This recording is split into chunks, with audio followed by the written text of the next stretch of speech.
যখনই একটু সুযোগ পাই তখন মাকে নিয়ে কোথাও না কোথাও ঘুরতে যাই। তো আমার সবথেকে বেশি ভালো লাগে মাকে নিয়ে ঘুরতে, কারণ যে মায়ের জন্য আমরা দুনিয়া দেখতে পাচ্ছি সেই মাকে ঘোরানো কিন্তু আমাদের দায়িত্ব। তাই সব সময় বাসায় থাকলেও ভালো লাগে না, বোরিং লাগে। সেই বোরিং ফিলটা যাতে না আসে, মাঝে মাঝে মাকে নিয়ে আমি বাইরে ঘুরতে যাই।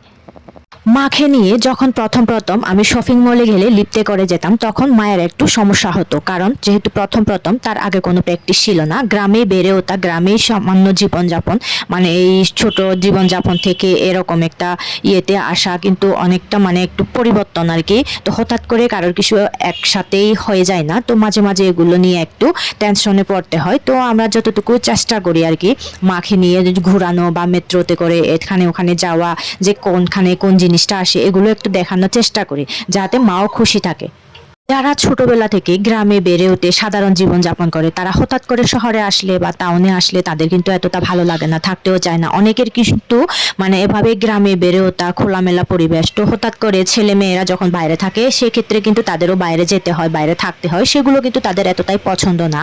তো তারপরেও কি করব, মানে আমাদের সাথেই থাকতে হবে, কারণ মায়ের আর কেউ নেই। আমরা যে দুই বোন আছি, আমরা দুই বোনই যেখানে থাকি সেখানে তো থাকতে হবে, যেহেতু বাড়িতে আর কেউ নেই তাকে দেখাশোনা করার মতো। অসুস্থ হলে, কোনো একটা কিছু সমস্যা হলে তাকে কিন্তু দেখার কেউ থাকবে না, তার কারণে আমাদের কাছে নিয়ে এসেছি। আর আমরা মাঝে মাঝে মাকে নিয়ে ঘুরতে যাই। সব সময় কিন্তু আমরা তিনজন একসাথে ঘুরতে যেতে পারি না, যেহেতু বোনের কাজ থাকে।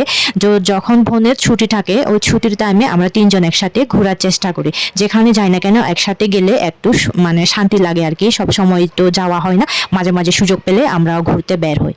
আমার অনেক ইচ্ছে ছিল যখন আমি ইনকাম করতে পারবো, আমি যেখানে সেটেল হয়ে যাই, আমি আমার বাবা মাকে আমার সাথে রাখবো, কিন্তু সেই সৌভাগ্যটুকু আমার হয়নি, যেহেতু ভগবান আমাকে দেয়নি। হয়তো আগের জন্মে পাপের ফল এই জন্মে আমাকে ভোগ করতে হচ্ছে। এত সুন্দর সুন্দর জায়গা, আমি বাবাকে যখন এখানে আমাদের এখানে নিয়ে এসেছি তখনও কিন্তু বাবাকে নিয়ে এখানে ঘুরতে এসেছি, এখন মাকে নিয়েও ঘুরতে এসেছি। তো আমার কখনো এই ভাগ্যটা হয়নি আর হবেও না আশা করি।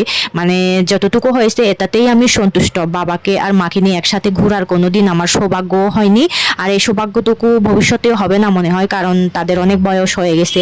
আমি ছোট থাকতে বাবা মার যখন মানে সেফারেট হয়ে যায় তখন থেকেই মানে সেই ইয়েটা আর কি মানে মনে আনাটাও মানে আমার ভুল মনে করি আর কি।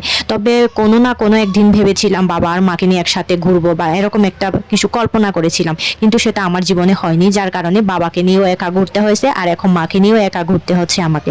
এই হচ্ছে আমার জীবনযাপন। মাঝে মাঝে কষ্টও হয়, কিন্তু এই কষ্টটুকু এক সাইডে রেখে আমি মাঝে মাঝে খুশি ফিল করি।